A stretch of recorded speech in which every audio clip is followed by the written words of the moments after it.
রাসূলুল্লাহ সাল্লাল্লাহু আলাইহি সাল্লাম বলেন, জিনা বাড়বে, ব্যভিচার বাড়বে, মাদকদ্রব্য বাড়বে 15 নাম্বার, সর্বশেষ গজব 16 নাম্বার। বলেন সুদের শেষ পরিণতি, ওই আগেও বলছি, হ্যাঁ ভিক্ষা বলছি না? বলেন সুদের শেষ পরিণতি ভিক্ষা। আবার বলেন, আবার বলেন ভিক্ষা।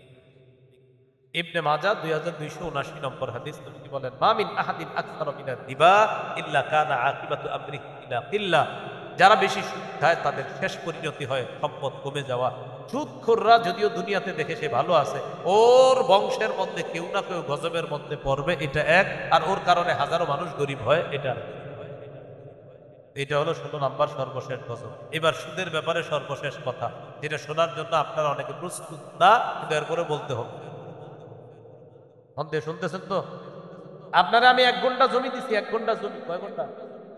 1 বছর এটা আপনার কাছে থাকবে, 1 লাখ টাকা। 1 বছর পরে আপনি জমিটা আমারে দিয়ে দিবেন, আপনার টাকা আমি দিয়ে দিব। 1 বছর চাষাবাদ হয়নি, সুদ। এটা হ্যাঁ, আপনারা আছেন? হ্যাঁ, বলতেছি বাঁচার উপায় বলতেছি। বলেন আগে, বলেন দেখি। শোনেন নাই? আগে নিয়ম শিখেন। বলেন বন্ধক জিনিসকে উপকৃত হওয়া যায়। বলেন আমি তার কাছে জমি রাখাটা, এটা বন্ধক। বন্ধক জমিতে সে কি করবেন? আমি টাকা দিব, সে জমি ফেরত দিবে। জমিটা শুধু সে দেখে রাখবে, চাষাবাদ ছেড়ে দিয়ে উপকৃত হবে। আমি একটা স্বর্ণের চেন রাখলাম, 10,000 টাকা, স্বর্ণের চেনটা ফেরত দিবে, টাকাটা বন্ধক রাখবে। উনি শখ করে ওনার মেয়ের গলায় চেনটা দিল, মেয়ে আনন্দ করতেছে, আব্বা আমার চেন। এই যে উনি ওনার মেয়ের আনন্দটা দিল, এই আনন্দ সুদের অন্তর্ভুক্ত। আব্দুল্লাহ ইবনে মাসউদ রাদিয়াল্লাহু তাআলা আনহুর কাছে একজন আসছে, ঘোড়ার উপরে ছিল। আসার পর বলতেছে, হযরত অমুকে আমার কাছে 500 দিরহাম দিনার দিন। তারপর বা আমার কাছে ঘোড়াটা বন্ধক রাখছে। আব্দুল্লাহ ইবনে মাসউদ বললেন, ঘোড়া বন্ধক রাখার পর পিঠের উপরে ওঠো। ইবনে মাসউদ বললেন, ঘোড়ার উপরে চড়াও অথবা নিজে চড়ো। তুমি যদি চড়ো বা কাউকে চড়াও, এটা সুদ হবে, কারণ ঘোড়া হলো বন্ধকি বস্তু, এটা দিয়ে উপকৃত হওয়া যায়। করবেনটা কি? ভাড়া দিবেন, ভাড়া দিবেন। 1 বছরের জন্য ভাড়া দিবেন। 1 বছর ওনারা আমি জমি খাইতে দিলাম, উনি এই জমি চাষাবাদ করে খাবে। 20,000 টাকা ভাড়া নিবো, বা এই এলাকায় যত ভাড়া ভাড়া।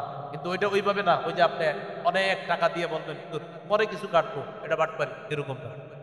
আপনি ভাড়া দিবেন, 20,000 টাকা ভাড়া, ভাই 15,000 টাকা ভাড়া, তুমি জমি 1 বছর খাইবা, খাইয়ে দিয়ে দিবা, বাস এটা ভাড়া। তুমি এটা ওই যে এরকম পুকুর নেন, পুকুর ভাড়া নেন, এটা জায়েজ আছে, লিজ বাই, এটা জায়েজ।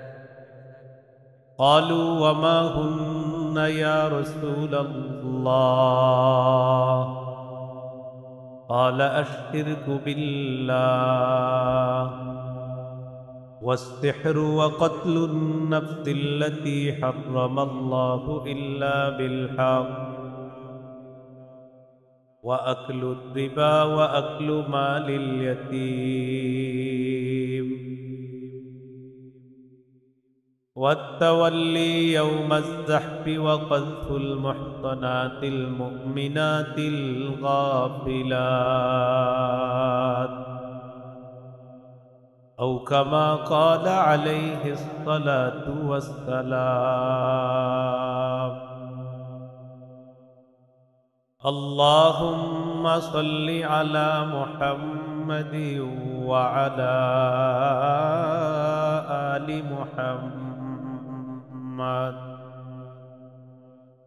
كما صليت على إبراهيم وعلى آل إبراهيم إنك حميد مجيد. اللهم بارك على محمد وعلى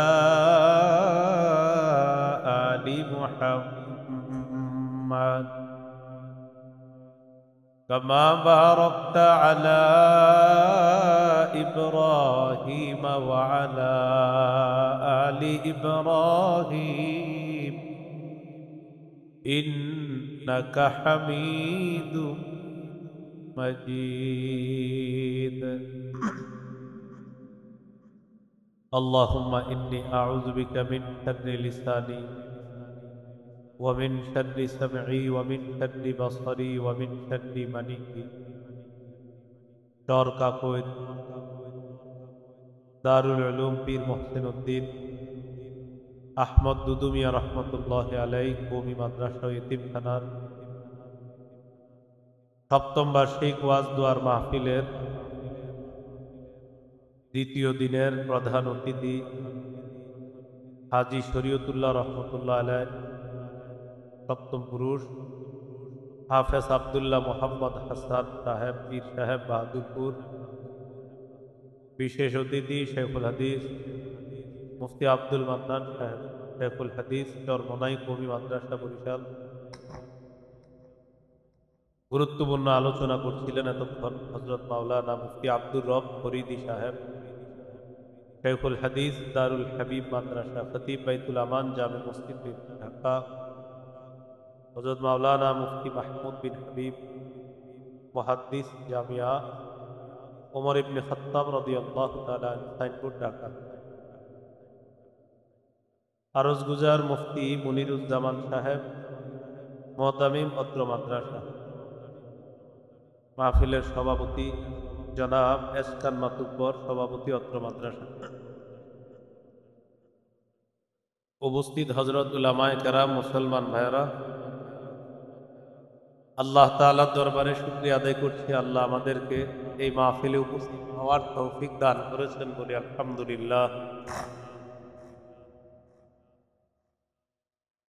আমাকে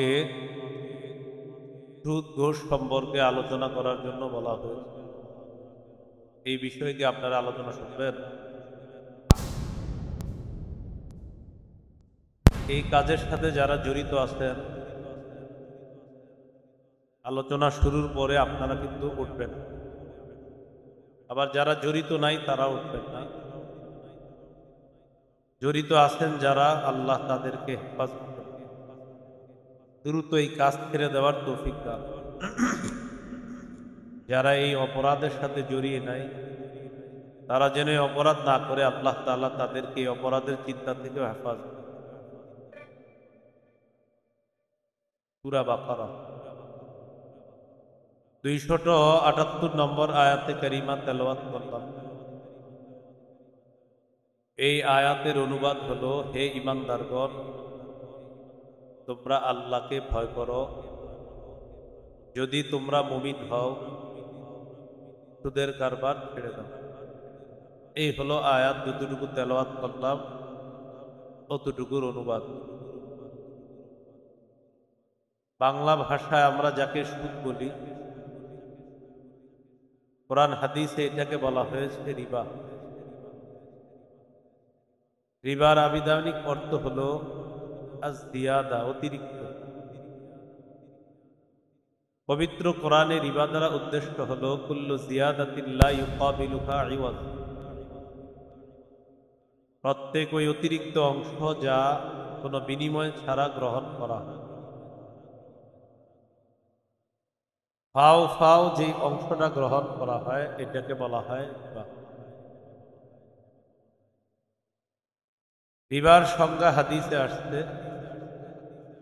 হাদিসের একটা কিতাব আছে আল জামিউস সগীর। এই কিতাবের 6318 নম্বর হাদিস। আলী রাদিয়াল্লাহু তাআলা আনহুর বর্ণনা, তিনি বলেন, কুল্লু করজিন জাররা মানফাআতান ফাহুয়া রিবা, প্রত্যেক ঋণ, যেই ঋণ অন্যকে দেওয়ার পর সেই ঋণের মোকাবেলায় কিছু অতিরিক্ত পাওয়ার আশা করা হয়, এটাকে রিবা বলা হয়। হাদিসের একটা কিতাব আছে, নাম মুসান্নাফ আব্দুর রাজ্জাক। এই কিতাবের 14362 নম্বর হাদিস। আব্দুল্লাহ ইবনে আব্বাস রাদিয়াল্লাহু তাআলা আনহুমার বর্ণনা, তিনি বলেন, ঋণ গ্রহীতা ঋণ দাতাকে এই কথা বলা, আখিরলি ওয়া আজিদ, তুমি আমারে কিছু সময় বাড়ায়া দাও, আমি তোমারে কিছু বাড়ায়া দিব। আগামী শুক্রবার টাকা দেওয়ার কথা, 2-4 দিন বাড়ায়া দাও, শনি রবি সোম মঙ্গলবার। এই যে কয়েকদিন বাড়ায়া দিবা, আমিও কিছু বাড়ায়া দিব। এই যে আমি কিছু বাড়ায়া দিব, এই চুক্তি করা, এটা সুদ। সহিহ মুসলিমের বর্ণনা, উবাদা ইবনে সামিত রাদিয়াল্লাহু তাআলা আনহুর বর্ণনা, তিনি বলেন, সামিআতু নবিয়্য সাল্লাল্লাহু আলাইহি ওয়াসাল্লাম ইয়ানহা আন বাই'আ যাহাবি বিয-যাহাব ওয়াল ফিদ্দাতি বিল ফিদ্দাহ ওয়াল বুররি বিল বুররি ওয়াশ শাঈরি বিশ শাঈরি ওয়াত তামরি বিত তামরি ওয়াল মিলহি বিল মিলহ ইল্লা সাওয়াআম বিসাওয়াইন আইনাম বিআইনিন ফামান যাদা আও ইজদাদা ফাকাদ আরবা। রাসূলুল্লাহ সাল্লাল্লাহু আলাইহি সাল্লাম স্বর্ণের বিনিময়ে স্বর্ণের লেনদেন, রূপার বিনিময়ে রূপার লেনদেন, গমের বিনিময়ে গমের লেনদেন, জবের বিনিময়ে জবের লেনদেন, খেজুরের বিনিময়ে খেজুরের লেনদেন, লবণের বিনিময়ে লবণের লেনদেন করতে রাসূল সাল্লাল্লাহু আলাইহি সাল্লাম নিষেধ করেছেন। তবে ইল্লা সাওয়াআম বিসাওয়া, সমান সমান যদি হয় তাহলে লেনদেন করা যায়। স্বর্ণ স্বর্ণ এক জাতীয় জিনিসের লেনদেন সমান সমান হলে যায়। রূপা রূপা এক জাতীয় জিনিসের লেনদেন সমান সমান যায়। গম গম, জব জব, এগুলা এক জাতীয় জিনিস, সমান সমান লেনদেন হলে যায়। খেজুর খেজুর এক জাতীয় জিনিস, সমান সমান লেনদেন যায়। লবণ লবণ এক জাতীয় জিনিস, সমান সমান লেনদেন যায়। ফামান যাদা আও ইজদাদা ফাকাদ আরবা, কেউ যদি বাড়িয়ে দেয় অথবা বাড়িয়ে নেওয়ার চুক্তি করে, সে সুদি কারবার করে। কি শিখতে পারলাম? এক জাতীয় জিনিসের লেনদেন সমান সমান হলে জায়েজ, কম বেশি হলে সুদ।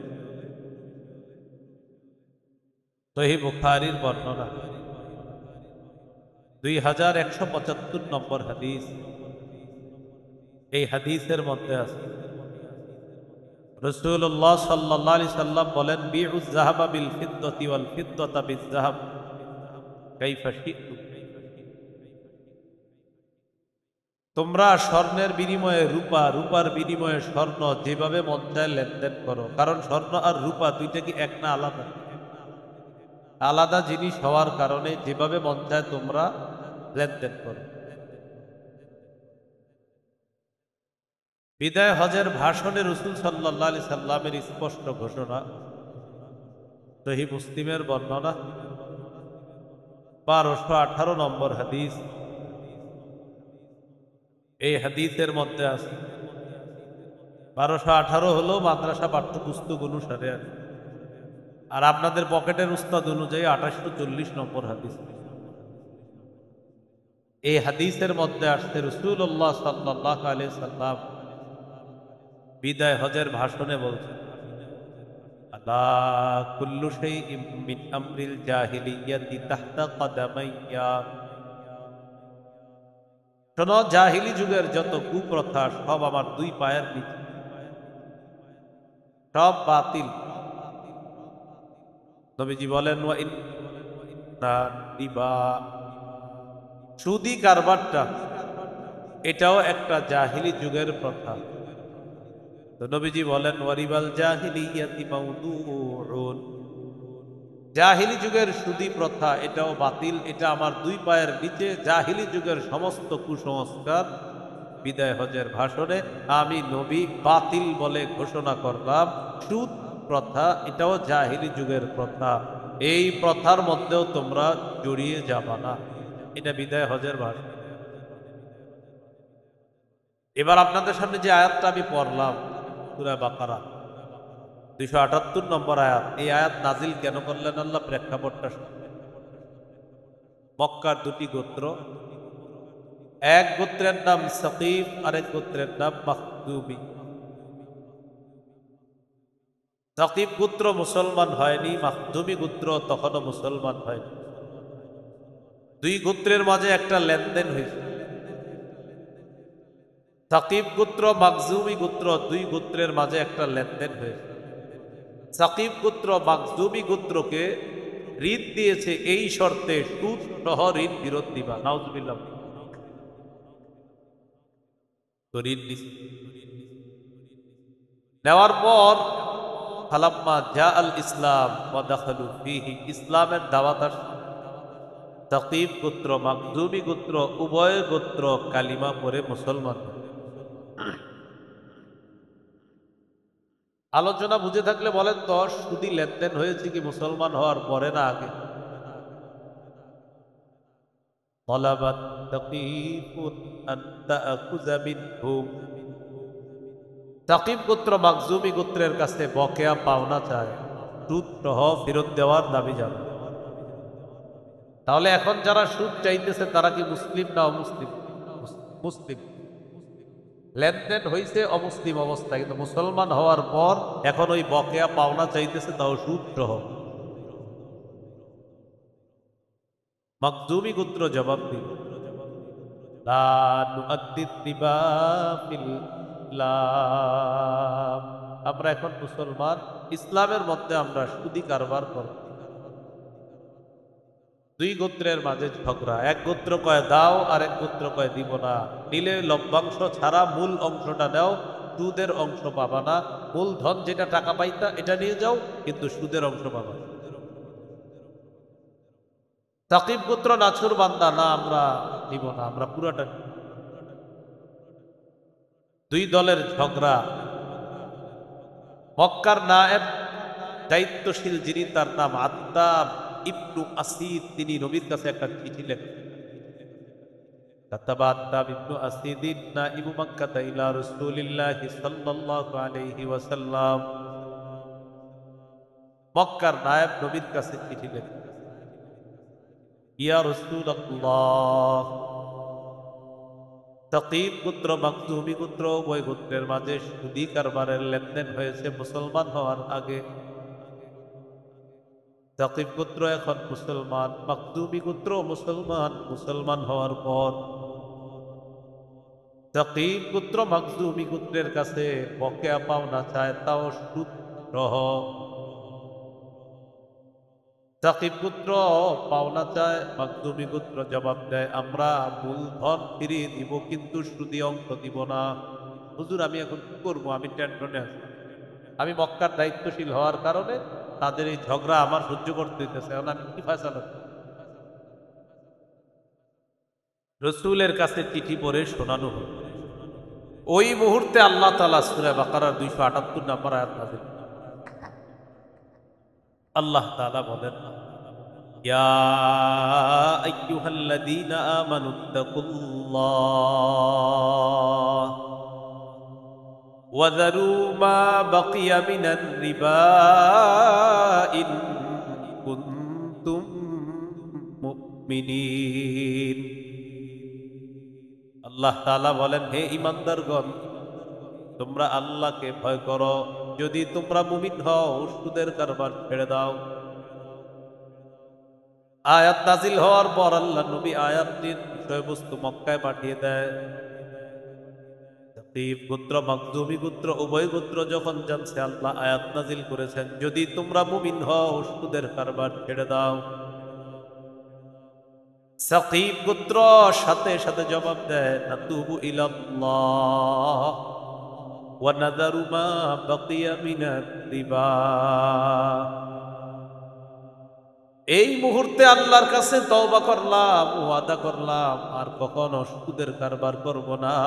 অতীতের সুদি কারবার আজকে থেকে ছেড়ে দিলাম। তওবা করলাম, সুদের কারবার করব না, সুদ থেকে আমরা ফিরে আসলাম। তো আল্লাহ কি বলছে, ইয়া আইয়ুহাল্লাযীনা আমানু, হে ঈমানদারগণ। তাহলে এখানে আমরা সবাই আপনারা আছেন মাঠে? সুদের ওয়াজ ছাড়া অন্য সব ওয়াজে সুবহানাল্লাহ আলহামদুলিল্লাহ আওয়াজ কিন্তু জোরে থাকে। আর সুদের ওয়াজে আপনার মনে হয় যে 20,000 মানুষও যদি থাকে 20 জনও নাই মাঠ, এরকম কিন্তু মনে হয়। আপনার টেনশন করেন না বিষয়টা। অন্য ওয়াজ যদি হইতো তখন সুবহানাল্লাহ বলতে বলতে এলাকা ফাইটা যেত। আর যখন বললাম যে আমরা ইমানদার কিনা, এখন কি বলেন? ইমানদার। আল্লাহ ডাক দিছে কি বইলা? বইলা ডাক দিছে সুদ ছাড়তে বলছে কাদেরকে? আমরা কি? তাহলে সুদ ছাড়তে বলছে কাদের? সবাই বলতেছেন। দেখেন, ইয়া আইয়ুহাল্লাযীনা আমানু, হে ঈমানদারগণ, ইত্তাকুল্লাহ, তোমরা আল্লাহকে ভয় করো, ওয়াদারু মা বাকিয়া মিনার রিবা, সুদের কারবার ছেড়ে দাও, ইন কুনতুম মুমিনিন, যদি তোমরা মুমিন হও সুদের কারবার ছেড়ে দাও। প্রথমে আমাদের পরিচয় নিয়ে আল্লাহ ডাক দিলেন, হে ইমানদারগণ। পরিচয় নিয়ে তো আল্লাহ ডাক দিলেন, হে ইমানদারগণ, কে আল্লাহ আমরা ইমানদার, যদি মুমিন হও সুদের কারবার ছেড়ে দাও। ডাক দিলেন ইমানদার বলে, আর বললেন যদি মুমিন হও সুদের কারবার ছেড়ে দাও। ডাক দিছে কি বল? ইমানদার বলে ডাক দিয়ে বলতেছে যদি মুমিন হও সুদের কারবার ছেড়ে দাও। ডাক দিলেন ইমানদার বলে। এটা মহিলা বলতেছে আসলে যদি মুমিন হও সুদের কারবার। তার মানে ওয়াজটা যারা যারা শুনতেছে, যারা সুদ খায়, যদি মুমিন হয় তাহলে কি ছেড়ে দিত? আল্লাহ তো সমাজে কিছু সুদ আছে চক্রবিধি সুদ। আপনার কাছ থেকে নিবে 100 টাকা, 10 টাকা সুদ। হে আবার 100 টাকা আরেক জায়গায় লাগাবে 20 টাকা সুদ। বুঝছেন? আজিব সিস্টেমের। এইটা একটা। আরেকটা হলো আগামী শনিবার টাকা দেওয়ার কথা, বা ইকো দিয়ে না, আগামী শনিবার টাকা দেওয়ার কথা। তো আগামী শনিবার টাকা দিতে না পারলে বাড়বে, কিন্তু শনিবারে না দাও তো বাড়বে। রবিবার হয়ে গেলে আরো বাড়বে, সোমবার হয়ে গেলে আরো বাড়বে। বিশিষ্ট সুদপুর 25 তারিখের পরে আপনারে ফোন দিয়ে জানায় দেবে, আব্দুর রহিম ভাই ঠিক আছে তো, সব মনে আসেনি তো? আল্লাহ দিলে ইনশাল্লাহ, ইনশাল্লাহ আল্লাহ দিলে।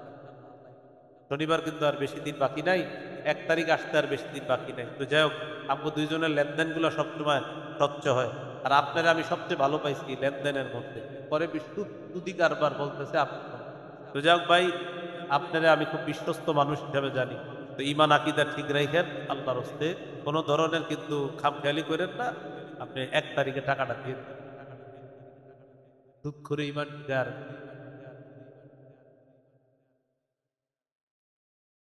সূরা আলী ইমরানের 130 নম্বর আয়াতে আল্লাহ বলেন, ইয়া আইয়ুহাল্লাযীনা আমানু লা তাকুলুর রিবা আদআফা মুদাআফা, হে ঈমানদারগণ, তোমরা সুদ খেও না, চক্রাকারে বৃদ্ধি করে তোমরা সুদ খেও না। তোমরা বাড়ায় বাড়ায় সুদ খাও না, কম বেশি সব ধরনের সুদ হারাম। আবার অনেকে বাড়ায় বাড়ায় সুদ খায়, আল্লাহ বলেন এটাও করবা না। সূরা বাকারার 276 নম্বর আয়াতে আল্লাহ বলেন, ইয়ামহাকুল্লাহু রিবা ওয়া ইউরবিস সাদাকাত, আল্লাহ তাআলা সুদকে ধ্বংস করে দেয়, সদকাকে আল্লাহ বাড়ায় দেয়। সূরা রুমের মধ্যে আল্লাহ বলেন, ওয়া মা আতাইতুম মির রিবাল লিয়ারবুয়া ফি আমওয়ালিন নাস ফালা ইয়ারবু ইনদাল্লাহ। আল্লাহ তাআলা বলেন, তোমরা যেই সম্পদ সুদ হিসাবে মানুষকে দাও, মানুষের সম্পদ বাড়ার জন্য যেই সুদের অংশ দাও, ফালা ইয়ারবু ইনদাল্লাহ, আল্লাহর কাছে এটা বাড়ে না। তোমরা মানুষকে যেই সুদি অংশটা দাও মানুষের সম্পদ বাড়ার জন্য, আল্লাহর কাছে এটা বাড়ে না।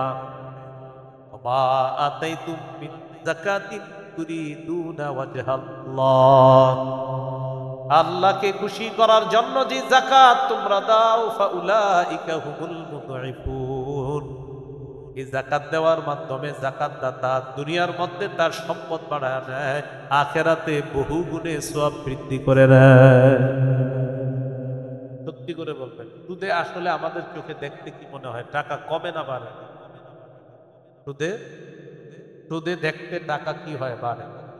আর জাকাতে টাকা কমে। আওয়াজ করে, বাহিরের আওয়াজ, উপরের আওয়াজ কমান, উপরের আওয়াজ উপরে। এখানে একটা ক্লাস হবে, হ্যাঁ ক্লাস হবে, এরকম নিয়ন্ত্রিত আওয়াজ হবে, কিন্তু ফাটানো হবে। আপনি আওয়াজ নিয়ন্ত্রণ করেন। সুদ দেখলে কি মনে হয়? বাড়ে। আল্লাহ বলে বাড়ে। জাকাত দেখলে মনে হচ্ছে কমে, আল্লাহ তাআলা বলে বাড়ে। বলেন আল্লাহর কথাই চূড়ান্ত সত্য কথা। তাহলে আমাদের চোখে সুদ বাড়ে, আল্লাহ তাআলা বলে বাড়ে না। আমাদের চোখে জাকাত কমে, আল্লাহ তাআলা বলে বাড়ে। আল্লাহর কথাই চূড়ান্ত সত্য। এখন কথা হলো, আমাদের দেশটা সুদ ভিত্তিক রাষ্ট্র ব্যবস্থা। আমাদের দেশ এখনো কি ভিত্তিক? কত পার্সেন্ট জানি মুসলমানের দেশ এটা? মানে 90-এর কম না, কিন্তু বেশি। ধরে নি 90-এর বেশি। তাহলে আমাদের দেশ সুদ ভিত্তিক রাষ্ট্র ব্যবস্থা। সুদ ভিত্তিক রাষ্ট্র ব্যবস্থা আছে, আগেও ছিল, এখনো আছে, ভবিষ্যতের চিন্তাধারাও সুদ ভিত্তিক রাষ্ট্র ব্যবস্থা যদি থাকে কোন মুসলমান দেশের, তাহলে তাদের দেশ ফকির আর ভিক্ষা করা ছাড়া উপায় থাকে। আমাদের দেশের প্রত্যেকটা মানুষের মাথা পিছু আয় 1,07,000 টাকা। কারণ আমাদের দেশ ছিল সুদভিত্তিক রাষ্ট্র ব্যবস্থা। উন্নতির খালি ধোয়া দেখছেন, লাইট দেখছেন, লাইট দেখে যে পরে যে 1,07,000 টাকা মাথা পিছু ঋণ রাখছেন, 500 কোটি বইলা 150 কোটিতে কাম সারা, 350 কোটি যে আমেরিকা পড়ছে, এটা তো আপনার কোনো খবর নাই। এই হলো ঝামেলাটা। আমি কিন্তু কাউরে বলিনি, বলছি কিন্তু অনেকে মনে করবে ওরে বলছি, তো আপনার ও যদি এরকম করে তো ওরই বলছি। বেদাতের ওয়াজ করলে বেদাতিরা মাইকের সামনে বসে বসে বলে তুই এটা আমারও বলছে, তো আপনি বেদাতি হলে তো আপনি ওয়াজ করছেন, আর বেদাত এটা আমারে কয়, তার মানে আপনি বেদাতি। এখন যে বললাম 500 কোটির জায়গায় 150 কোটি দিয়ে কাম তারা, বাকি 3.5 কোটি মারছে, এখন আপনার মনে আসতেছে, মনে হয় হেরে কয় হ্যাঁ মারছে। যদি মনে করেন মারছে, তাহলে হ্যাঁ। চোররে যখন নাকি চোরের ওয়াজ করবেন, চোরে চিন্তা যায়, হ্যাঁ চুরির ওয়াজ করলো, চোর তো কয় হ্যাঁ, তো ওয়াজ তো তোমারই। সুদ ভিত্তিক রাষ্ট্র ব্যবস্থার শেষ পরিণতি ভিক্ষা করে। বিপরীত দিকে জাকাত ভিত্তিক রাষ্ট্র ব্যবস্থার শুভ পরিণতি ধনী হবে, যার শ্রেষ্ঠ প্রমাণ আফগানিস্তান। 3 বছর আগে আফগানিস্তানকে কেউ গুনে নাই, এখন আফগানিস্তান কাউরে গুনে না। 3 বছর আগে সবাই বলছে আমরা তাদের সমর্থন না, তাদের পাশে আমরা থাকছি না। এখন আফগানিস্তানকে বলে আফগানিস্তান আপনাদের সাথে সুসম্পর্ক বজায় রাখতেছে, আফগানিস্তান বলে এখন সময় নেই, পরে কথাবার্তা যাওয়া হবে। মার্সিডিজ গাড়ি বানায় দেখায় তাদেরকে, এরা এর চেয়ে দামি গাড়ি বানায় দেখায়। হেলিকপ্টার বিমান কে চালাবে এই নিয়ে প্রশ্ন তুললো, পাগড়ি বাইতে হেলিকপ্টার বিমান চালায় দেখায়। নারীরা রাস্তায় নামছে অধিকার আদায়ের জন্য, আফগান সরকার বলছে রাস্তায় নামছো কা, আমরা আমাদের অধিকার, কি অধিকার? আমরাও কামাই করব, আমরাও বেতন নিব। আগে কত পাইতে এত, এখন পর্দার সহিত চাকরি করো, ডাবল বেতন দাও। এই দেশ আপনি থামাবেন কি বলেন? তাহলে কি শিখলাম বলেন তো? সুদ ভিত্তিক রাষ্ট্র ব্যবস্থার শেষ পরিণতি ভিক্ষা, জাকাত ভিত্তিক রাষ্ট্র ব্যবস্থার শুভ পরিণতি ধনী হওয়া। এবার আমার সাথে বলেন, বলেন সুদে ফকির আরো ফকির হয়, জাকাতে ফকির ধনী হয়। একজন ধনী মানুষ 100 জনকে সুদে টাকা দেয়, এই 100 জন কিস্তি সুদ পরিশোধ করতে করতে বেচারারা জমি জায়গা বেচে, ঘর বাড়িও বেচে। এরকম কি হিস্টোরি শুনছেন আপনারা? তাহলে একজন ধনী হলো সুদে, 100 জন ফকির হলো। আপনারা 10 জন টাকাওয়ালা একজনকে জাকাত দিলেন, 50,000 টাকা করে জাকাত দিলেন, একজন 5 লাখ টাকা পাইলো, ও আগামী বছর জাকাত। তাহলে সুদে ফকির আরো ফকির হয়, জাকাতে ফকির ধনী হয়। আমাদের বাংলাদেশে যদি 1 বছর সঠিকভাবে ধনীরা যাকাত দেয়, পরের বছর সুদ বলবে জাকাত তুমি ভালো থেকো আমি বিদায়। বলেন এই জন্য বলেন আজকে থেকে 3টা দোয়া বেশি বেশি করে। এক, আল্লাহ কিয়ামতের আগে বাংলাদেশ আর কোন নারী প্রধান চাই না, প্রধান চাই না। সবাই বলেন কেন? বলেন আরো জোরে বলেন, পুরো এলাকারে শোনান, বলেন। নবীজি জবাব দিতেছে। নবীজি বলেন লা ইউফলিহা কওমুন ওয়াল্লাউ আমরাহুম ইমরাআতান। নবীজি বলেন ওই জাতি কিছুতেই সফল হবে না যে জাতি তাদের নেতৃত্বে কোন নারীকে বসায় দেয়। 47 জন প্রেসিডেন্ট পরিবর্তন করলো, একজনকেও তারা নারী বসাইলো না। দুনিয়ার এই দেশে ওই দেশে নারী বসায় দেয়, আর আমাদেরকে গোলামীর জিন্দির পরায়া তারা রাজা সাইজা আমাদেরকে গোলাম বানাইতে চায়। মুসলমান এখনই শপথ নিতে হবে, আর গোলামের জিন্দিরে আবদ্ধ থাকা যাবে না। ভবিষ্যতে নারী শাসক কোনোভাবেই যেন না হয়। এই জন্য করণীয়, হুজুররা গুতাগুতি না করে এখনই এক হওয়ার সময়। এই যে সুযোগ ইসলামী দলগুলোর জন্য, এই সুযোগ আগামী 50 বছরে আসবে কিনা আল্লাহ ভালো জানে। এই সুযোগ যদি ইসলামী দলগুলা কাজে লাগাইতে না পারে, বাস ওই এই হাত পাতার যুগ চলতেই থাকবে। এই জন্য ইসলামী মনা দলগুলা যারা, এরা এই সুযোগ কাজে লাগাতে হবে। এই সুযোগটা কি করতে হবে? কাজে লাগাতে। আল্লাহ তৌফিক দান করেন। তাহলে আমরা কি দোয়া করলাম? 1 নাম্বার, আর কোন নারী শাসক চাই না। 2 নাম্বার বলেন আল্লাহ বাংলাদেশ শরিয়া আইন চাই। শরিয়া আইন চায় না তারা কোনো না কোনো অপরাধে, অপরাধী যারা, বলেন শরিয়া আইন চায় না তারা কোনো না কোনো অপরাধে, অপরাধী যারা। চোর শরিয়া আইন চাইবে না, হাত কাটা যাবে। ধর্ষক শরিয়া আইন চাইবে না, পাথর মারা হবে অথবা তাকে বেত্রাঘাত করা হবে। সিনেমা যারা করে নায়ক নায়িকা, তারা শরিয়া আইন চাইবে না, কারণ শরিয়া আইন প্রতিষ্ঠিত হলে কোনো নারীর শরীরে স্পর্শ করতে পারবে না। এই জন্য কোনো বাটপার অপরাধীরা শরিয়া আইন চাইবে না। শরিয়া আইন প্রতিষ্ঠিত হলে বিগত দিনের চুরির বিচার করতে করতে হাইকোর্টের মেয়াদ শেষ হয়ে যাবে। এই জন্য শরিয়া আইন চায় না তারা কোনো না কোনো অপরাধে অপরাধী যারা। 3 নাম্বার দোয়া করুন, আল্লাহ আমাদের দেশে এমন একজন শাসক দেন, যেই শাসক মৌলিক 4টি কাজ করবে। নামাজ কায়েম করবে, যাকাতের বিধান চালু করবে, সৎ কাজের আদেশ করবে, অসৎ কাজের নিষেধ করবে। কয় কাজ মৌলিক করবে? এরকম দোয়া করতে হবে। এখন আপনি এমন একজনকে বসাইতেছেন, হে নিজে নামাজ পড়ে না, এখন তাহলে কি হবে? তাহলে 4 গুণওয়ালা একজন শাসক আল্লাহর কাছে চাইতে হবে। সূরা হজের 41 নম্বর আয়াতে আল্লাহ বলেন, আল্লাযীনা ইম্মাক্কানাহুম ফিল আরদি আকামুস সালাহ ওয়া আতাউয যাকাতা ওয়া আমারু বিল মা'রুফি ওয়া নাহাউ আনিল মুনকার। আল্লাহ তাআলা বলেন, যাদেরকে আমি রাষ্ট্র ক্ষমতায় বসাই তাদের মৌলিক কাজ হবে 4টা। 1 নাম্বার নামাজ কায়েম করা, 2 নাম্বার যাকাতের বিধান চালু করা, 3 নাম্বার সৎ কাজের আদেশ করা, 4 নাম্বার অসৎ কাজের নিষেধ করা। আল্লাহ এই 4 গুণওয়ালা একজন শাসক আপনি দিয়ে দেন। তাহলে এই দোয়াটা করতে হবে, বলেন ইনশাআল্লাহ। এবার চলেন আমরা জানি সুদের ভয়াবহতা কি। ভয়াবহতা, সুদের ভয়াবহতা। সুদের 1 নম্বর ভয়াবহতা, যে ব্যক্তি সুদ হারাম এটা জানার পরেও সুদি কারবারে জড়াবে, সে যেন আল্লাহ আর আল্লাহ রসুলের সাথে যুদ্ধের প্রস্তুতি। সূরা বাকারা 279 নম্বর আয়াতে আল্লাহ বলেন, ফাইল্লাম তাফআলু ফাদানু বিহারবিন মিনাল্লাহি ওয়া রাসূলিহি।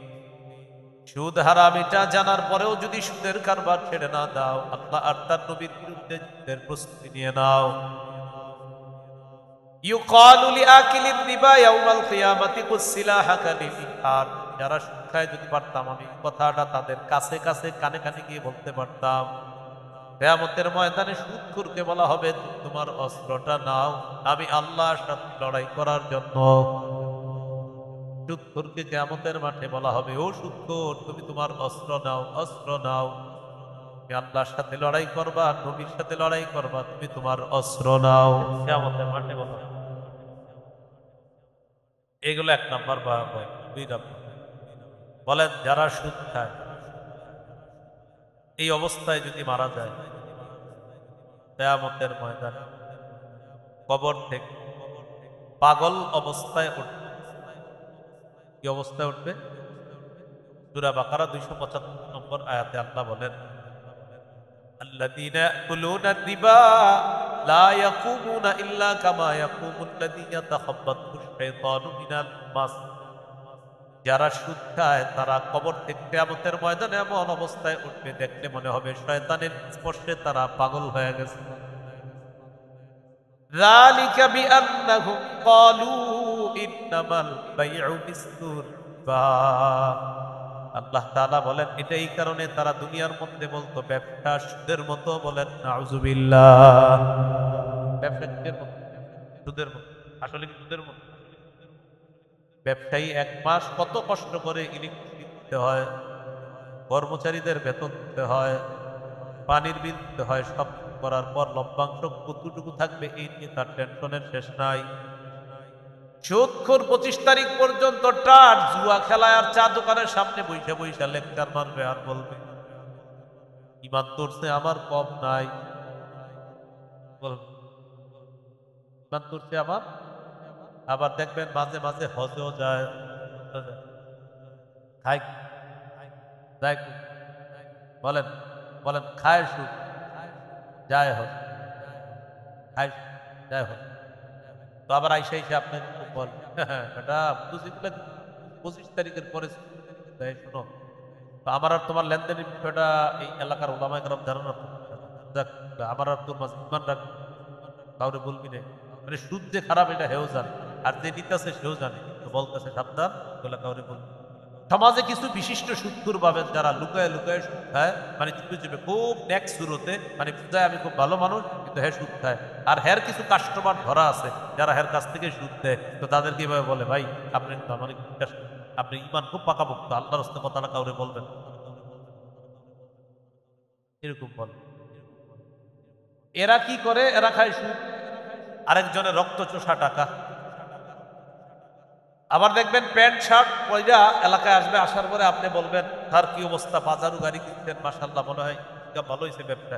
তখন উনি বলবে হ্যাঁ 1 করোড় প্রফিট হয়েছিল, এর মাঝে তোমার 50 লাখ হলো ইন্টারেস্ট, আর মূল প্রফিটটা হলো তোমার 50 লাখ।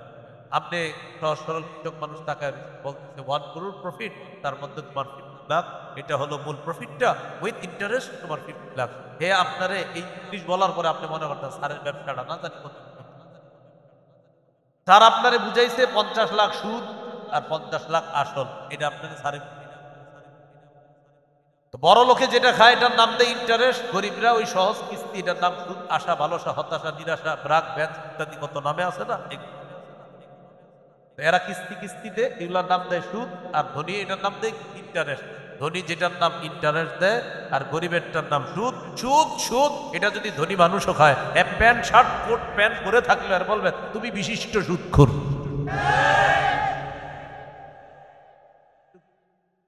মানে প্যান্টটা করে আর আমি ভালো মানুষ। আল্লাহ তাআলা বলেন যালিকা বিআন্নাহু ক্বালু ইন্নামাল বাইউ মিসলুর রিবা। এটাই কারণে তারা বলতো ব্যবসা সুদের মতো। ওয়া আহাল্লাল্লাহুল বাইআ ওয়া হাররামার রিবা। আল্লাহ তাআলা বলেন আল্লাহ ব্যবসা হালাল করেছেন, সুদ আল্লাহ হারাম করেছেন। এই আয়াতটা দেখবেন অনেক কোম্পানির সামনে লেখা, দেয়ালের মধ্যে লেখা, আর এক খাম্বার মধ্যে লেখা হাতের কামাই শ্রেষ্ঠ কামাই আল হাদিস। আরেক খাম্বার মধ্যে লেখা নবীও কামাই করছে। আল্লাহ নবী বলেন আমি ছাগল চড়াই মেষ চড়াইয়া বেতন নিয়েছিলাম, আমি হালাল কামাই করছি আল হাদিস। ওই পাশে লেখা দাউদ নবী হাতের কামাই করছে আল হাদিস। এবার আপনি ভিতরে গিয়ে দেয়ালে দেয়ালে খালি আল কোরআন আল হাদিস। এবার একটু পরে যে কাজটায় যাবেন, দেয়ালে চারপাশে লেখা আল হাদিস আল কোরআন, একটু পরে আপনি মূল কাজে যাবেন। আর ওখানে যে কাজে গেছেন এখন ওখানে যাবেন, যাওয়ার পরে সুদি লেনদেন। দেয়ালে দেয়ালে যদি কোরআনের সবগুলা আয়াত লেখাও থাকে, আর বিশেষ যদি সুদের কারবার হয়, সুদ হারাম, কিয়ামত পর্যন্ত হারাম। কোরআনের আয়াত আর হাদিস লিখে দেখবেন দেয়াল পুরা ভরা, ভিতরে সুদের কারবার। দাও আমরা করলে অনেক গবেষণা করে বের করলে আল্লাহ আমাদেরকে বুঝার তৌফিক দান করেন। এলো 2 নম্বর গজব। 1 নম্বর গজব আল্লাহ আল্লাহ রসুলের সাথে যুদ্ধ। 2 নম্বর গজব কিয়ামতের ময়দানে কবর থেকে পাগল অবস্থায় উঠে। 3 নম্বর গজব, আমার দিকে তাকান। 3 নম্বর, এই দেখেন, আপনারে এইভাবে গলা চাইপা ধরলে আপনার যেমন কষ্ট হবে, এইভাবে গলা চেপে ধরার পর কেউ যদি আপনাকে গলা টিপে হত্যা করে, আপনার যেমন কষ্ট হবে, সুদখোর কিয়ামতের মাঠে যখন উঠবে মনে হবে তার গলাটা কেউ চেপে ধরছে, আসলে চেপে ধরে নাই, কিন্তু মনে হবে তার গলা চেপে কেউ হত্যা করতে চাইতেছে। এই অবস্থায় উঠবে কিয়ামতের। উমদাতুত তাফসীর 1 নম্বর খণ্ড 330 নম্বর পৃষ্ঠা। আকিলুর রিবা ইউবা'আস ইয়াউমাল কিয়ামাতি মাজনুনান ইউফনা। সুদখোরকে কিয়ামতের ময়দানে উঠানো হবে এমন অবস্থায় দেখলে মনে হবে পাগল, আর মনে হবে তার গলাটা চেপে ধরে কেউ তাকে হত্যা করছে। নাউজুবিল্লাহ। 4 নাম্বার, সুদের কারণে আপনার বরাদ্দকৃত হালাল রিজিকটা আল্লাহ ছিনায় নেয়। আপনার জন্য বরাদ্দকৃত হালাল রিজিক ছিল আল্লাহর পক্ষ থেকে, তা আপনি সুদে কারবার করতেছেন, এই হালাল রিজিকটা আল্লাহ ছিনায় নেয়। তুমি সুদ খাও, হালালটা তোমার খাওয়া লাগবে না, আল্লাহ হালাল। সূরা নিসা আল্লাহ তাআলা বলেন, ফাবিযুলমিন মিনাল্লাযীনা হাদু হাররামনা আলাইহিম তাইয়্যিবাতিন উহিল্লাত লাহুম ওয়া বিসাদ্দিহিম আন সাবিলিল্লাহি কাসীরা ওয়া আখযিহিমুর রিবা ওয়া কদ্দুহু আনহু ওয়া আকলিহিম আমওয়ালান নাসি বিল বাতিল। আল্লাহ তাআলা বলেন 4টি অপরাধের কারণে মানুষের হালাল রিজিক আল্লাহ ছিনায় নেয়। কয় অপরাধ? বলেন, 1 নাম্বার জুলুম করা, 2 নাম্বার আল্লাহর রাস্তায় বাধা দেওয়া, 3 নাম্বার সুদ খাওয়া, 4 নাম্বার আরেকজনের সম্পদ অন্যায়ভাবে ভক্ষণ করা। এই 4টি অপরাধ যার মধ্যে আসবে আল্লাহ তাআলা তার হালাল রিজিক ছিনায় নিবেন। আপনার পাশাপাশি 2 জনের জমিন আছে, আপনি কোদাল দিয়া কাটতে কাটতে কাটতে কাটতে, আগে আইল ছিল এত বড়, এখন এটা এরকম চিকুন হয়ে গেছে কিভাবে? হ্যাঁ, এই যে কাটতে কাটতে আপনার জমির অংশ বানাইলেন, বড় বানাইলেন, 1 বিঘত পরিমাণ যদি আরেকজনের মালিকানা হয়, সহিহ মুসলিমের বর্ণনা, কিয়ামতের ময়দানে 7 তবক জমিন আল্লাহ আপনার গলায় ঝুলাইয়া দিবেন। নাও, তোমার অনেক জমি দরকার, এখন 7 তবক জমি নিয়ে কিয়ামতের মাঠে হাঁটো, নাও। আপনাদের এলাকায় আছে কমবা না? সাবধান, আপনার জমি থেকে আল্লাহ আপনার হালাল রিজিক দিবে, আপনি কেন হারামটা ধরতেছেন? এই হারামটা ধরার কারণে হালাল রিজিক আপনার থেকে আল্লাহ ছিনেন।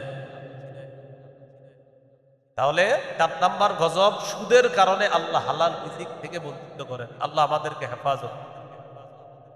5 নাম্বার গজব, বলেন কোন এলাকায় যদি 2টি অপরাধ বেড়ে যায়, 1 ব্যভিচার, 2 সুদের, ওই এলাকায়, এই চরকা কইর মনে করেন এলাকায় আল্লাহ আযাব দিতে চান না, কিন্তু সুদখোরেরা আল্লাহর আযাবটাই নেন।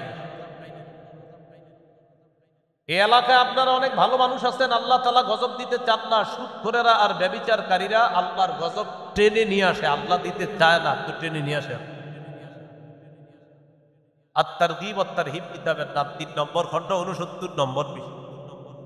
قال رسول الله صلى الله عليه وسلم, নবীজি বলেন, মা মিন কওমিন ইয়াযহারু ফীহিমুর রিবা,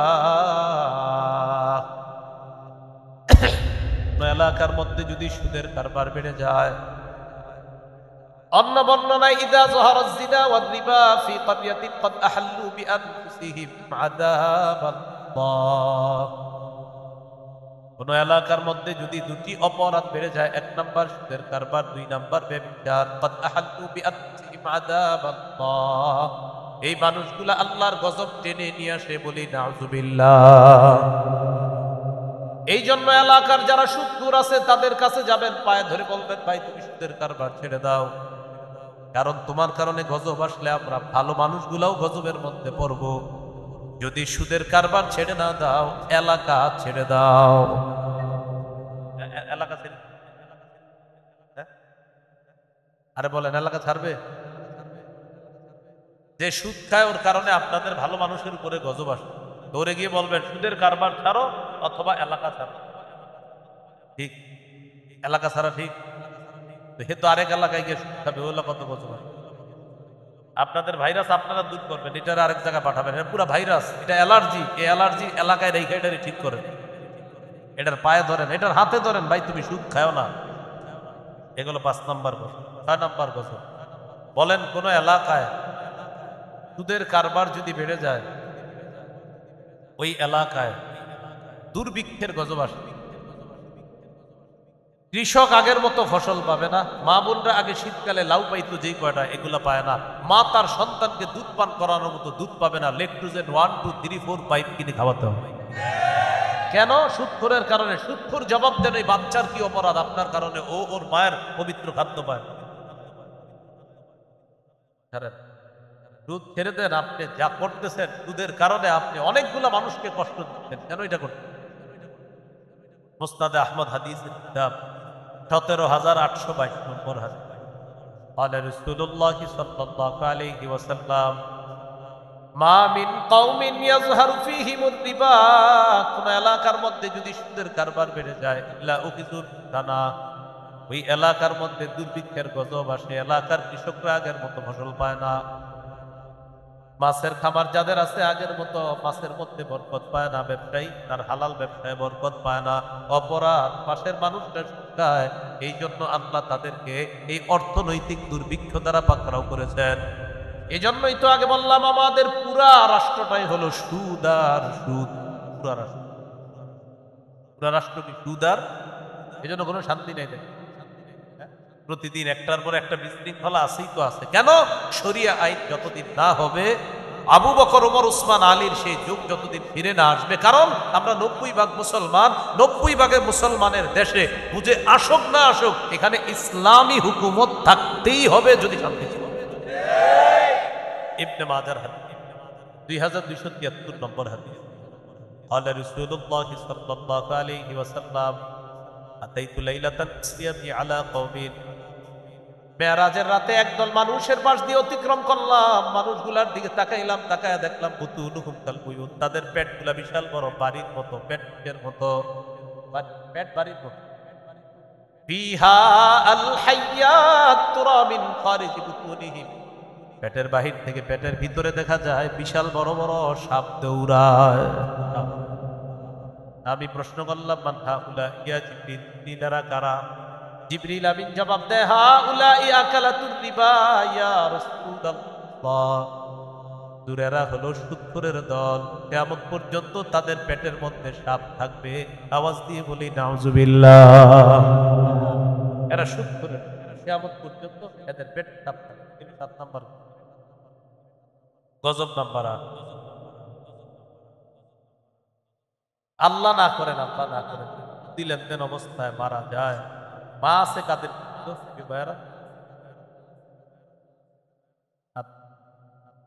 দুধ খাওয়া, আপন মায়ের সাথে বিয়ে করা মানে ব্যভিচার। ইবনে মাজাহ 2274 নম্বর হাদিস, আর রিবা সাবউনা হুবা আইসারুহা আইয়ান কাহার রাজুলুমা, সুদের গুনাহের 70টা শাখা, সর্বনিম্ন শাখা হলো আপন সন্তান আপন মাকে বিয়ে করা মানে ব্যভিচার করা। মা যারা আমার বয়ান শুনতেছেন, আপনার সন্তানকে নিষেধ করেন খাবি না, স্ত্রীরা আপনার স্বামীকে বলেন আপনি খাবেন না, ছেলে যারা আছেন বাবাকে বলেন খাবেন না, মাকে মাসে মাসে প্যান্ট শার্ট পাঞ্জাবি কিনে দেওয়ার দরকার নাই, বছরে যদি পারেন হালাল টাকায় পাঞ্জাবি দিলে হবে, তাও যদি হারাম টাকায় হয় আমার লাগবে না। টিউশনি করে চলবে, অটো চালান, বাইক চালায় মানুষকে দেন ভাড়াটা, আপনি হালাল কামাই করেন। তো যারা আছেন বাপেরে বলেন আব্বা হারাম টাকা আমার দিয়ে না, আমি আমার মতো কামাই করবো, আপনি আমাকে হারাম টাকা দিয়েন না। মেয়ে যারা আছেন বাপেকে বলেন প্রতি সপ্তাহে সপ্তাহে কসমেটিক্স লাগবে না, আমার হারাম টাকায় হালাল টাকায় পারলে আমাকে দিয়েন।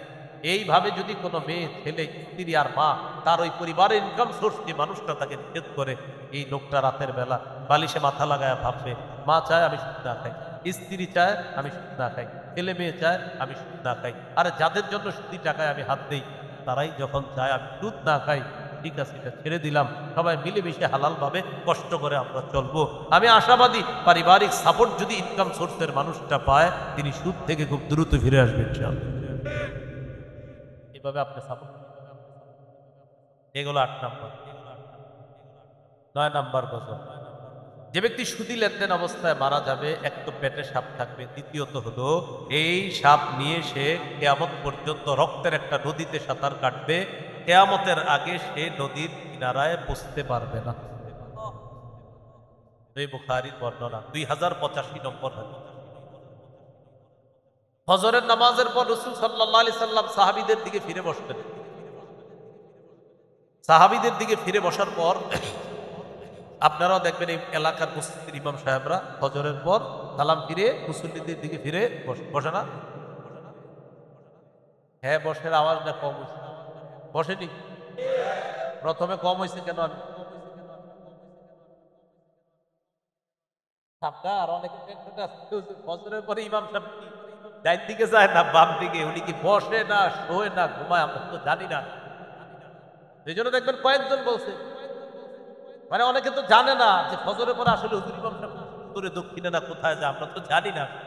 কেন জানে না? ওই ওনারা ঘরে নামাজ পড়েন তো ফজরটা, এই জন্য আর কি জানেন। আমি ভালো ধারণা রাখি আপনি মসজিদে না পড়লে ভাই অন্তত ঘরে পড়েন, আল্লাহ তৌফিক দান করেন। কিন্তু যুবক যারা আছি আমরা সবাই মসজিদেই জামাতে যাব, বলেন ইনশাআল্লাহ। মান সাল্লা সুবহা জামাআ, কেউ যদি ফজরের নামাজ জামাতে পড়ে সারা রাত নামাজ পড়ার সওয়াব, এশার নামাজ জামাতে বললে অর্ধেক রাত নামাজ পড়ার সওয়াব, ফজর জামাতে বললে সারা রাত নামাজ পড়ার সওয়াব। আপনি কিন্তু ঘুমায়া ছিলেন, আপনি এশা পড়ার পরে ঘুমায়া ছিলেন, পরে উঠা ফজর পড়ছেন, এই ঘুমায়া ছিলেন উইঠা ফজর পড়ছেন, বাস ঘুমায়া থাকলেও আল্লাহ সারা রাত দাঁড়িয়ে দাঁড়িয়ে নামাজ পড়ার সওয়াব ওই এশার ফজরের কারণে আর দিয়ে দিবেন। যাক আগামীকাল ফজর একটু দেখে ইমাম সাহেব করে, হ্যাঁ ইমাম সাহেব ফজরের পর মুসল্লিদের দিকে ফিরে বসে, নবীজি বসলেন, সাহাবী বসার পর জিজ্ঞাসা করলেন তোমরা কেউ কোনো স্বপ্ন দেখছো কাল? কেউ কোনো জবাব দেয় না, এর মানে কেউ কোনো স্বপ্ন দেখে। فقال رسول الله صلى الله عليه وسلم رأيت الليلة رجلين أتيان, দুই ব্যক্তিকে দেখলাম রাতের বেলা আমার কাছে আসছে, আসার পর একজন আমার ডান বাহুতে ধরছে আর একজন আমার বাম বাহুতে ধরছে।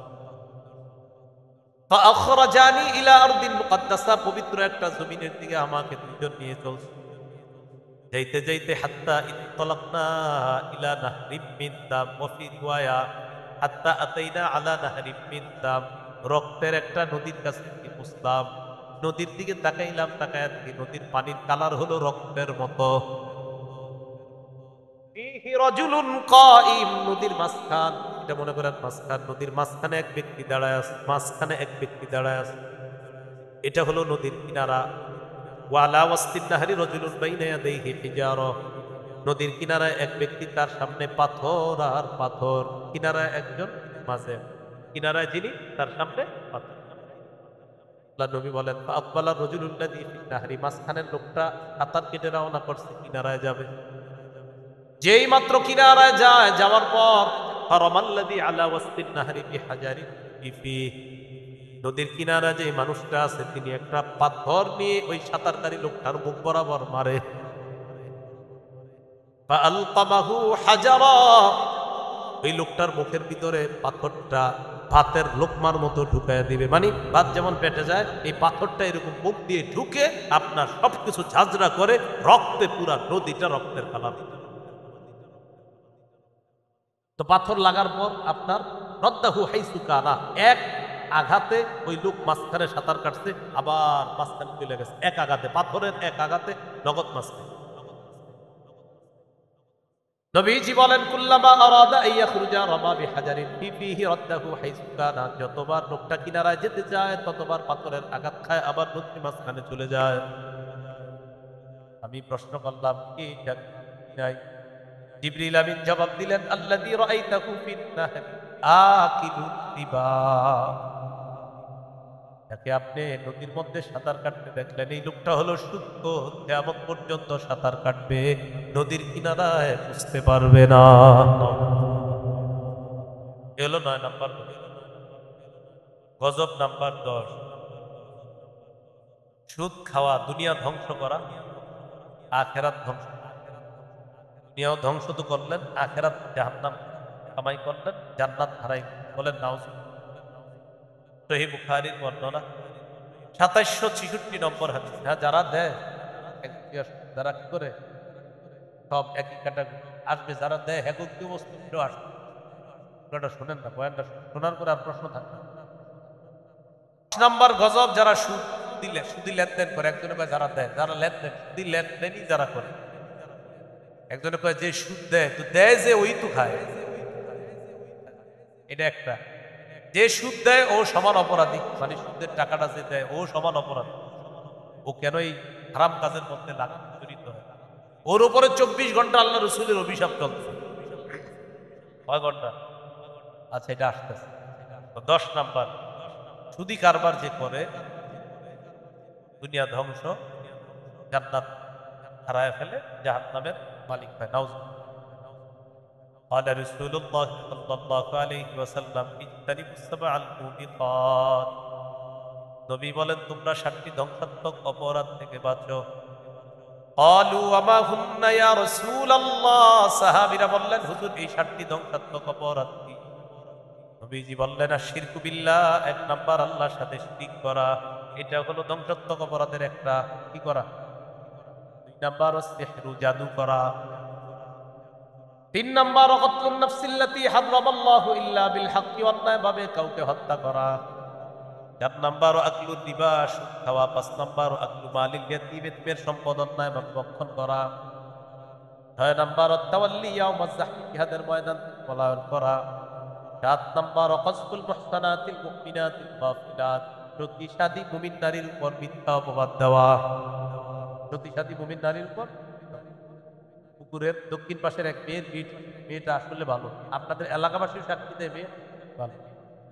তো বিয়ে ঠিক হওয়ার পর আমাদের সমাজের কিছু মানুষের অবস্থা এমন, আরেকজনের একটা মেয়ে ভালো জায়গায় বিয়ে হোক, এটা আবার পাশের ঘরের হ্যাঁ পছন্দ সবাই না। এখন দেখেন, এই যে আমি এই কথাটা বললাম, এখন অনেকে বলবো, হুজুর এটা আপনি কেন বললেন? ভাই আপনারই বলছি আমি, আপনারই অভ্যাস আছে। যদি বলেন না, তো আপনার লাগলো কেন? তার মানে আপনার অভ্যাস আছে। এই বিষয়টা না আমি মানে দেখতে পারি না অনেক। তো কি করে মেয়ের বিয়ে ঠিক হয়েছে, এখন ওই বরের পক্ষের একটা নাম্বার কিভাবে যেন কালেক্ট করে ফোন দেয়, আসসালামু আলাইকুম। ওয়ালাইকুম সালাম, মাদারীপুর অমুক এলাকার দক্ষিণ পাশের একটা মেয়ের বিয়ে ঠিক হয়েছে, আপনার ছেলের সাথে করলাম, কবে বিয়ে? আজ কি আগামী শুক্রবারে। মেয়ের সবকিছু জানছেন তো? মানে কিছু বলে নাই? তাহলে আপনারা সব কিছু বলে নাই? মেয়ের বাপ বা পরিবারের লোকেরা বিস্তারিত কিছু বলে নাই? তো কি বলবে? ও আচ্ছা, তাহলে আপনারা জেনে শুনে আগান নাই না? আচ্ছা ঠিক আছে, রাখি। সালাম আলাইকুম। আমার বরবাদ করলেন, আখেরাত বরবাদ। কযফুল মুহসানাতিল মুমিনাতিল গাফিলাত, একটা সতীসাধী মুমিন নারী মেয়ের উপর মিথ্যা অপবাদ দিয়ে দিলেন, আপনি তার বিয়ে ভেঙে দিলেন, আল্লাহ আপনাকে ছাড়বেন। এই 7টা অপরাধ ধ্বংস করে, এর মধ্যে একটা হলো সুদ খাওয়া। এইগুলো 10 নম্বর গজব। গজব নাম্বার 11, বলেন যে আয়। এবার বলেন, যে সুদ দেয়, যে সুদ দেয়, যে সুদের কারবার লেখে, এটা 3 বার বলেন। যে সুদের কারবার লেখে 3 বার বলেন। আবার বলেন, আবার বলেন। অ্যাকাউন্টের ছাত্ররা যারা আছেন তারাও বলেন। কোথায় কমার্সের ছাত্ররা কোথায়? এই সুদের কারবার, আরো জোরে বলেন।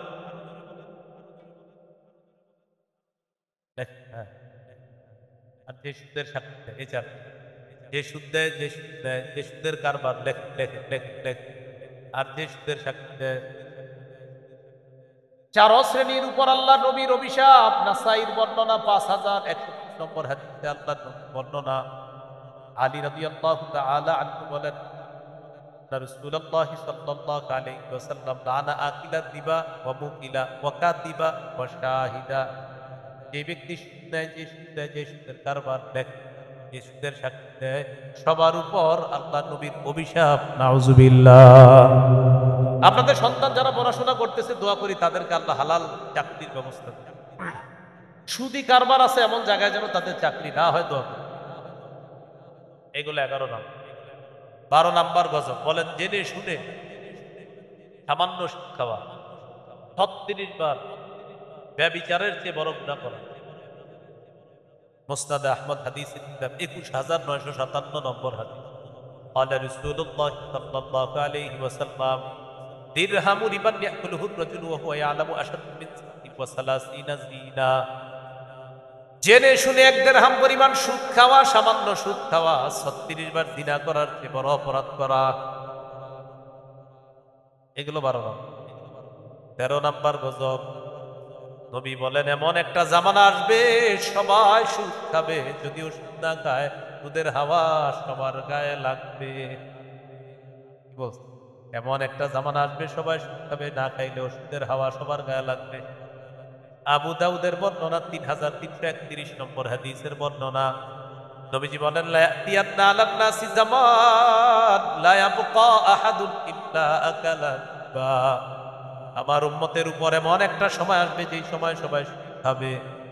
ওয়া ইল্লাম ইয়াকুলহু, যদিও সবাই ডাইরেক্ট সুদ না খায়, আসাবাহু মিন বুখারিহি, সুদের হাওয়া সবার গায়ে লাগবে। সুদের হাওয়া সবার গায়ে লাগবে। এরে আমি বুদ্ধি দিয়ে নিয়ে আসর চলেন একটা চা হয়, ওনার কোনো গুনাহ হবে না। চা এই 5 টাকার চা খাওয়ানো হয়েছে, 5 টাকা সুদের, ওনার কিন্তু গুনাহ হবে। তো এই যে সুদের টাকায় ওনারে খাওয়াইয়া দিলাম, এখন উনি মাগরিবে গিয়ে দাঁড়াইছে, আল্লাহ নামাজ মজা পায় না, এশার নামাজে মজা পাইছে, কিন্তু উনি বুঝতেছে না ঘটনা কি। আমি ফজর বললাম মজা পাইছি, জোহরে মজা পাইছি, আসরে মজা পাইছি, মাগরিব এশায় মজা পাচ্ছি না কেন? আল্লাহ কোরআনে বলছে কুলু মিনাত তাইয়্যিবাত ওয়া আমালু সালিহা। ও রাসূলগণ, নেক কাজ করার আগে আগে হালাল খান, পেটে হালাল থাকবে, নেক আমল করবেন, তখন মজা পাবেন। এই বেচারা যদিও সুদ খায় না, তো সুদের হাওয়া ধোঁয়া তার পেটে ঢুকাইয়া দিছি, এই কারণে এখন নামাজে 2-1 দিন মজা পাচ্ছে না সে, কারণ ভিতরে তো ধোঁয়া কাজ করছে। নবীজি বললেন ডাইরেক্ট না খাইলেও হাওয়া। 14 নাম্বার গজব, আল্লাহ না করেন যারা সুদ খায় এই অবস্থায় যদি তাদের মৃত্যু হয়, আল্লাহ নিজের উপর ওয়াজিব করে নেয় যে ওরে আমি জান্নাত দিব না। আল্লাহ ওয়াজিব করে নেয় যে ওরে আমি জান্নাত দিব না। আল মুস্তাদরাক লিল হাকিম হাদিসের একটা কিতাব আছে, 2260 নম্বর হাদিসের বর্ণনা। এই হাদিসের মধ্যে আসছে আন আব্দুল্লাহ ইবনে উমর রাদিয়াল্লাহু তাআলা আনহুমা قال আরবাউন হাক্কুন আলাল্লাহ আল্লাহ ইদখিলাহুমুল জান্নাহ ওয়া লা ইউযিকুহুম নাঈমাহা। 4 শ্রেণীকে জান্নাত না দেওয়া আল্লাহর হক। কয় শ্রেণী? 1 নাম্বার মুদমিনুল খামরি, যে মদ খায়। 2 নাম্বার ও আকিলুর রিবা, যে সুদ খায়। 3 নাম্বার ও আকিলু মালিল ইয়াতীম, যে এতিমের সম্পদ অন্যায়ভাবে ভক্ষণ করে। 4 নাম্বার ওয়াল আকুলি ওয়ালিদাইহি, পিতা মাতার নাফরমান সন্তান। এই 4 জনকে জান্নাত না দেওয়া আল্লাহর হক। বলেন নাউজুবিল্লাহ। গজব নাম্বার 15। এটা শোনার পর আপনারা বলবেন নবীজি বলছে হবে, আর আপনারা বলবেন হবে নাকি হয়েছে। আগে শুনেন, আত-তারগীব ওয়াত-তারহীব কিতাবের নাম 3 নম্বর খণ্ড 70 নম্বর পৃষ্ঠা। নবী বলেন বাইনা ইয়াদাই সাআতি ইয়াযহারুর রিবা ওয়াজ-জিনা ওয়াল-খাম। কিয়ামতের আগে ব্যভিচার বাড়বে, সুদের কারবার বাড়বে, মদের কারবার বাড়বে। নবী বলছে বাড়বে, আপনারা বলেন। নবীজি বলেন কিয়ামতের আগে ব্যভিচার বাড়বে। এই ব্যভিচার আবার কেমন ব্যভিচার? ঘরে ঘরে ব্যভিচার। রাতের বেলা মা বাবা এক রুমে ঘুমায়, সন্তান আরেক রুমে ঘুমায়, মোবাইলে কার সাথে জানি ব্যভিচারে লিপ্ত হয়ে যায়। বুখারীর বর্ণনা, চোখের জিনা আছে, কানের জিনা আছে, কলবের জিনা আছে, অন্তরের জিনা আছে। মোবাইলে প্রথম পরিচয় হয়, পরিচয় হওয়ার পর কয় কণ্ঠটা তো অনেক সুন্দর, কলবের জিনা শুরু হয়ে গেল। আপনার সাথে দেখা করতে চাই, যে কথার জিনা শুরু হয়ে গেল, কান দিয়ে তার কথা শুনতে চায়, কানের জিনা। যেদিন দেখা করবে সেদিন সেন্ট লাগায় গেছে, যাওয়ার পর মেয়েটার গায়ের গ্রাম নিয়েছে, এটা হলো তার নাকের জিনা। এবার মেয়েটাকে দেখতেছে চোখ দিয়ে, এটা হলো তার চোখের জিনা। তার গায়ে স্পর্শ করে, এটা হলো হাতের জিনা। ওয়াল ফারজু ইউসাদ্দিকুহু যালিকা, লজ্জাস্থান জিনাটা বাস্তবে রূপ শুনতে বলেন নাউজুবিল্লাহ। ঘরে ঘরে হচ্ছে, ঘরে। নবী বলছে জিনা বাড়বে, ওয়ার রিবা, সুদের কারবার বাড়বে। 3 নাম্বার আল খামরু, মদ বাড়বে। এই মদ পানি, আবার যুবক ভাইরা শুনেন, মদ পানি মাদক দ্রব্য যা আছে সব বাড়বে। ইয়াবা, বাবা, গাঁজা, হিরোইন, ফেন্সিডিল, আফিম, কানাডাডাই, মাসলুদ, শেম্পিন, ডাইল ইত্যাদি যা আছে সব। হ্যাঁ, অনেকে বুঝলে আপনি আর জানেন কেমনি নাম না। আমার একটা ওয়াজ আছে, দেখবেন মাদক দ্রব্য বয়ানের বিষয় কি, এনে তো মাত্র 10-12টা বস্তু, ওখানে দেখবেন একদম টানা 30টা করে কোথায় চাষ হয়, কেমনে চাষ হয়, কেমনে আমদানি হয়, ওখানে হলো ওই বয়ানে। তো আমার বিষয়বস্তু আপনার মাদক না, বিষয়বস্তু সুদ, সুদেই থাকে। রাসূলুল্লাহ সাল্লাল্লাহু আলাইহি সাল্লাম বলেন জিনা বাড়বে, ব্যভিচার বাড়বে, মাদক দ্রব্য বাড়বে 15 নাম্বার। সর্বশেষ গজব 16 নাম্বার। বলেন সুদের শেষ পরিণতি, ওই আগেও বলছি, হ্যাঁ ভিক্ষা বলছি না, বলেন সুদের শেষ পরিণতি ভিক্ষা। আবার বলেন, আবার বলেন ভিক্ষা। ইবনে মাজাহ 2279 নম্বর হাদিস, নবী বলেন মা মিন আহাদিন আকসারা মিনার রিবা ইল্লা কানা আকিবাতু আমরিহি ইলা কিল্লা। যারা বেশি সুদ খায় তাদের শেষ পরিণতি হয় সম্পদ কমে যাওয়া। সুদখোররা যদিও দুনিয়াতে দেখে সে ভালো আছে, ওর বংশের মধ্যে কেউ না কেউ গজবের মধ্যে পড়বে, এটা এক। আর ওর কারণে হাজারো মানুষ গরিব হয়, এটা আর। এটা হলো 16 নাম্বার সর্বশেষ গজব। এবার সুদের ব্যাপারে সর্বশেষ কথা, যেটা শোনার জন্য আপনারা অনেকে প্রস্তুত না, কিন্তু এরপরে বলতে হবে। মন দিয়ে শুনতেছেন তো? আপনারা আমি 1 ঘন্টা জমি দিছি, 1 ঘন্টা জমি, কয় ঘন্টা? 1 বছর এটা আপনার কাছে থাকবে, 1 লাখ টাকা। এই 1 বছর পরে আপনি জমিটা আমারে দিয়ে দিবেন, আপনার টাকা আমি দিয়ে দেব। 1 বছর চাষাবাদ হয় না, সুদ। এটা হ্যাঁ, আপনারা আছেন, হ্যাঁ বলতেছি, বাচ্চার বলেন, আগে বলেন দেখি, ধরেন না, আগে নিয়ম শিখেন। বলেন বন্ধক কি উপকৃত হওয়া জায়েজ? বলেন আমি তার কাছে জমি রাখাটা, এটা বন্ধক। বন্ধক জমিতে সে কি করবেন? আমি টাকা দিব, সে জমি ফেরত দিবে। জমিটা শুধু সে দেখে রাখবে, চাষাবাদ সেটাতে উপকৃত হবে। আমি একটা স্বর্ণের চেন রাখলাম, 10,000 টাকা, স্বর্ণের চেনটা ফেরত দিবে, টাকাটা দিবে, বন্ধক রাখবে। উনি শখ করে ওনার মেয়ের গলায় চেনটা দিবে, মেয়ে আনন্দ করতেছে, আব্বা আমার চেন। এই যে উনি ওনার মেয়ের আনন্দটা দিল, এই আনন্দ সুদের অন্তর্ভুক্ত। আব্দুল্লাহ ইবনে মাসউদ রাদিয়াল্লাহু তাআলা আনহুর কাছে একজন আসছে, ঘোড়ার উপরে ছিল। আসার পর বলতেছে, হযরত অমুকে আমার কাছে 500 দিরহাম দেন। তারপর বা আমার কাছে ঘোড়াটা বন্ধক রাখছে। আব্দুল্লাহ ইবনে মাসউদ বললেন, ঘোড়া বন্ধক রাখার পর পিঠের উপরে ওঠো। ইবনে মাসউদ বললেন, ঘোড়ার উপরে চড়াও অথবা নিজে চড়ো। তুমি যদি চড়ো বা কাউকে চড়াও, এটা সুদ হবে, কারণ ঘোড়া হলো বন্ধকি বস্তু, এটা দিয়ে উপকৃত হওয়া যায়। করবেনটা কি? ভাড়া দিবেন, ভাড়া দিবেন। 1 বছরের জন্য ভাড়া দিবেন। 1 বছর ওনারা আমি জমি খাইতে দিলাম, উনি এই জমি চাষাবাদ করে খাবে। 20,000 টাকা ভাড়া নিব, বা এই এলাকায় যত ভাড়া ভাড়া। কিন্তু ওইটা ওইভাবে না, ওই যে আপনি অনেক টাকা দিয়ে বলবেন পরে কিছু কাটবো, এটা বাটপারি, এরকম না।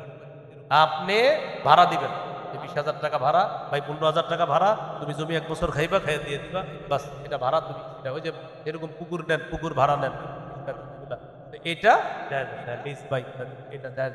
কিন্তু ওইটা যেটা, ওইটা করবে। আরেকটা হইতে পারে আপনার বেশি টাকা দরকার, এর একটা বুদ্ধি হইতে পারে 5 বছরের জন্য ভাড়া দিতে হবে। 1 লাখ 5 বছর ভাড়া। তো এর মাঝে আপনার মনে করেন 1 লাখ টাকা আমি নিয়ে নিলাম, 5 বছর উনি ভাড়া, 5 বছরের ভাড়া শোধ করে দিন। এর মাঝে একটা এরকম হইতে পারে, ভাই 4 বছর পরে এরকম হয় যে জমিটা রাখবা না, বা আমি নিয়ে নিবো, তখন তুমি জমি ফেরত দিলে আবার তোমার 20,000 আমি ফেরত দিয়ে দিব। মানে যতটুকু অংশের ভাড়া অতটুকু আপনি রাখবেন, বাকিটুকু অংশ আপনি ফেরত দিবেন। এটা হলো কি, আপনার অংশ বেশি টাকা দরকার। মানুষ কিন্তু সাধারণত জমির কাজটা করে বেশি টাকা, তা আপনি এইভাবে 5 বছরের জন্য ভাড়া দেন, যে ভাই 1 লাখ টাকা ভাড়া, 5 বছর এটা চাষাবাদ করে খাও, 5 বছর পরে আমার জমি আমাকে ফেরত দিন। এইভাবে আপনি বেশি টাকা দেন। যে বিষয়টা বললাম ভাই, আমরা সবাই যেন কথাগুলো মনে রাখতে পারি। আল্লাহ তৌফিক দান। হ্যাঁ, কারবার করেন না, খাবো না, সুদ ধরবো না, সুদ দিব না, সুদের কারবার দেখবো না। এই যুবক ভাই যারা আছেন পড়াশোনা করতেছেন কলেজ ভার্সিটিতে, আল্লাহর হস্তে আপনারা সুদি কারবারে যেখানে চাকরি ওখানে যায় না। এটা আপনাদের কাছে একটা আবদার থাকলো, আল্লাহ আমাদেরকে হেফাজত করেন। আজকে সুদের যে আলোচনাটা, আপনারা আমার একটা সংকলন আছে মিম্বরের আমানত, এটার